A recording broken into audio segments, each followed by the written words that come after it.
What's going on, guys, and welcome to your evening update for Friday, November 19th. We got a lot of stuff to get to today, so let's get right into it.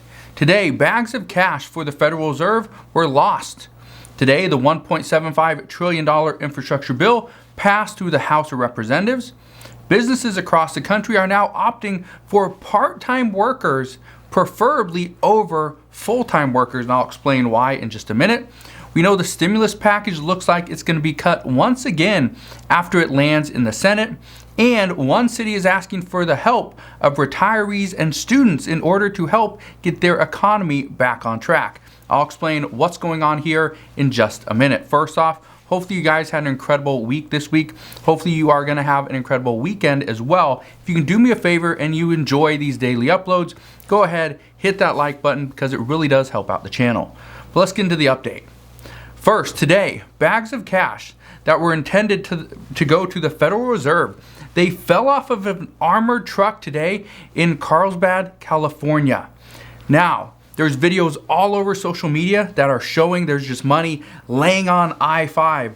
What you need to understand, because I saw, and the reason why I want to bring up this story first is because I saw a lot of reports, a lot of people on social media saying that this was due to a disgruntled Federal Reserve worker. However, that is not the case. The bags of money fell off the truck and opened on the highway. Pretty much they burst open once they hit the concrete. What I can tell you is that according to the California Highway Patrol, picking up this money could be seen as a federal offense. So, if you know people that actually had this money, they are supposed to return it either to, well, not to the Federal Reserve, but take it to probably the police station or the California Highway Patrol, and they will get it to where it needs to go. So that was an interesting part of today, but I thought that was very funny that people were picking up money. But again, let me know if you heard that story. I thought that was very interesting. Now, the House of Representatives today did pass the $1.75 trillion Build Back Better Act. That's the good news. This passed along party lines. There was one Democrat that defected, didn't vote for it, and that was Representative Jared Golden. However, we knew he wasn't going to vote for this bill long before this bill actually headed for a vote, because he said that he couldn't support this bill as it still contained the SALT tax deduction increase. And I'll explain more on that in just a minute. Now, the bill that is headed to the Senate, again, it has to go past through the Senate. As of right now, there's a lot of stuff still being considered. There's a lot of stuff that still needs, well, a lot of approval, because right now, what I can tell you is that there's many senators that don't agree with where the bill currently stands. But here's what's in the bill. And let me know if there's any one piece of legislation that's in this bill that you approve of, because right now, according to the last estimate that I saw, 52 to 53% of Americans do not support this bill. So let me know if there's anything in this bill that you actually like. Here's what we know. There's one additional year of the child tax credit payments.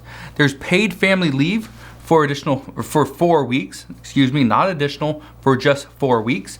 There's a child care provision that means you will not pay up more than 7% of your income, depending on what your income is. So if you are a low or middle income earner, you wouldn't pay more than 7%. There's increased Pell Grants for schooling. There's universal pre-K for 3 and 4 year olds. There's the expansion of Medicare. That's going to include hearing. We know there's renewable energy credits, Obamacare subsidies, affordable housing assistance, the increasing the SALT tax deduction from $10,000 to $80,000, and $100 billion for immigration. Now, this is just past the House. Okay, this is not something that is for sure going to pass through the Senate, but the expectation is whatever bill comes to President Biden's desk, he will sign it. Now, here's what's going to be very interesting. It's going to be really interesting to see what Senators Bernie Sanders, Kyrsten Sinema, and Joe Manchin decide to do. Right now, Senator Sinema has said that her vote can't be swayed. She's not going to change her beliefs. She's not going to change her mind. Where she stands right now is where she's stood all along and where she will stand in the end. She's not changing. We also know Bernie Sanders, he wanted to see vision and dental included into the Build Back Better Act that passed through the House. That wasn't included. However, paid family leave was, which is good. He wanted to see that. But also, one of the things that he opposed that Speaker Pelosi put in there at the last minute, or really like last 2 weeks, was the SALT tax deduction increase. This is something that Senator Bernie Sanders was bad politics and bad policy. Now, we know Senator Bernie Sanders has opposed the SALT tax deduction increase, and he doesn't, just to give you an idea, he doesn't oppose the SALT tax deduction increase by itself. What he opposes is the way this looks, how bad politically this looks. Democrats are saying, you know what, we need to tax the rich. They need to pay their fair share. Okay, that's what this bill is supposed to be about, the Build Back Better Act. We're going to tax the wealthy, right? Well, his issue is, how do we tax the wealthy, but yet we give them a SALT tax deduction increase? Now, here's what you need to understand. Let's take California, for example. Let's say you make $1 million in California. Well, if you make $1 million in California, California charges state income tax. So you got to pay the state tax to California, whatever that is. I think it's like 13% or something, right? Whatever. So let's say you got to pay $130,000 to California. If that's the case, then when you go file your federal income taxes, you can claim up to $80,000 of that $130,000 that you already pretty much paid for California. Right now, it's only $10,000. So you're going to get an additional $70,000 that you can write off. And that's pretty big. That can be a substantial amount of money when you factor in all the millionaires and billionaires here in the United States, or all the wealthier earners in those states that do require you to pay state income taxes. So that's where the SALT tax deduction is coming in. We also know that multiple senators actually wanted to see more than just a one-year tax credit, child tax credit payment extension. Right now it's just for 1 year, but some say that this should be extended for at least 2 years, not one. But here's where they're at. They are trying to extend it for 1 year, but they're also going to make it fully refundable, which means even if you do not earn an income, let's say you're on Social Security and you earn just a very small income, right? You can still claim this.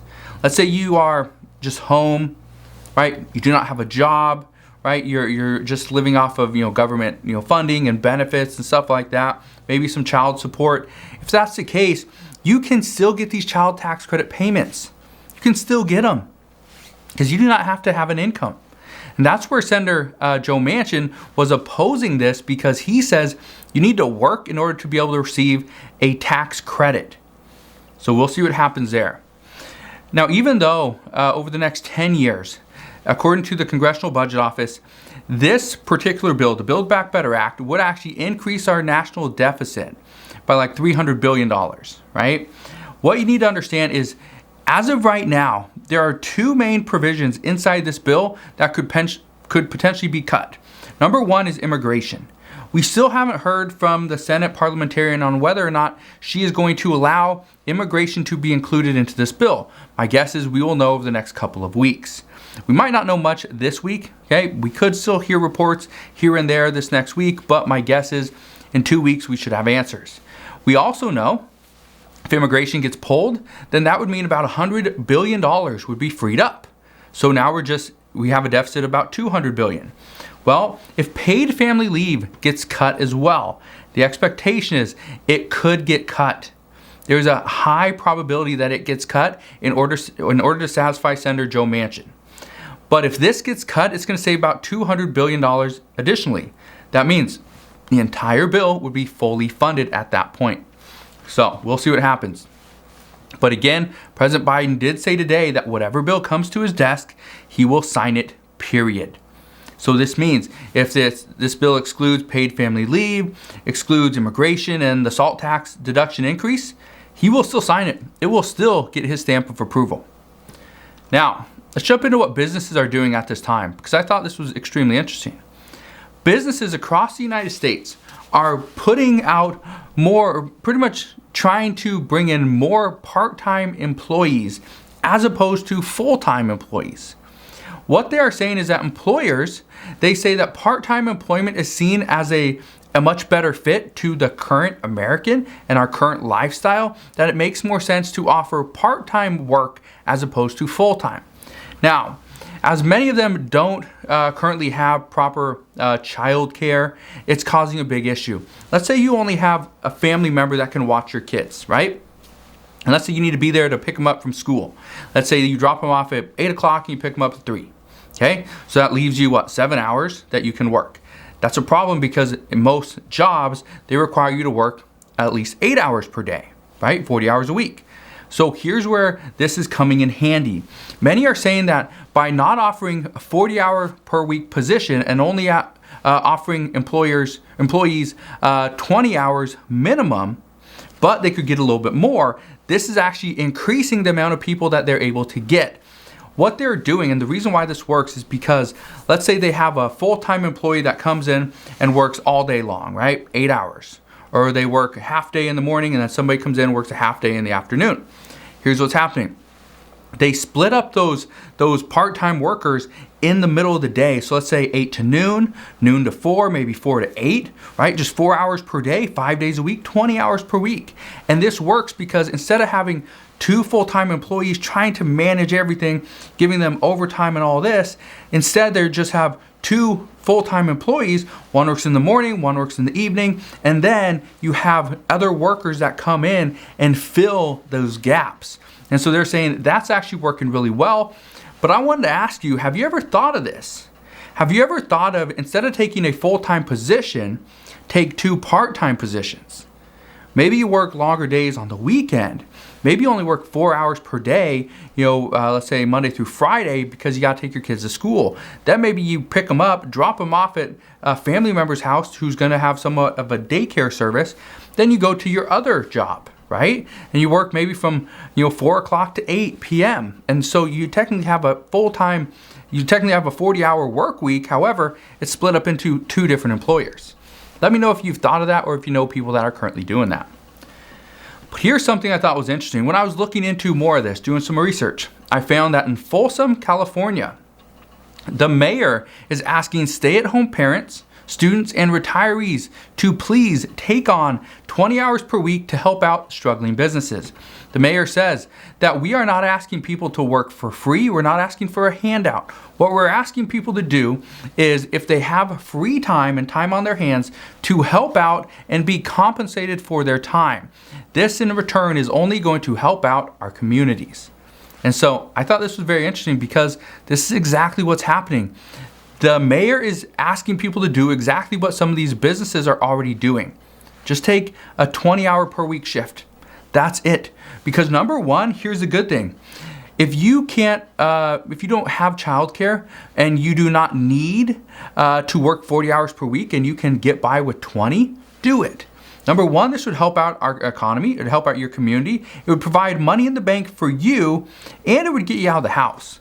Some people are saying that they are seeing severe anxiety and depression because they are always in their home. They have nowhere to go. So that's what we know as of right now. But as always, as I know more, I promise I'll come back on and share all the latest news and updates. Again, I just want to thank you guys for watching. Have a wonderful rest of your Friday. If you got anything going on that's special this weekend, please let me know down in the comment section below. I love to read about what you guys are doing, how you guys are having fun, and how you guys are spending your weekend. So again, thank you guys for watching. Consider subscribing, and I'll see you guys on the next one.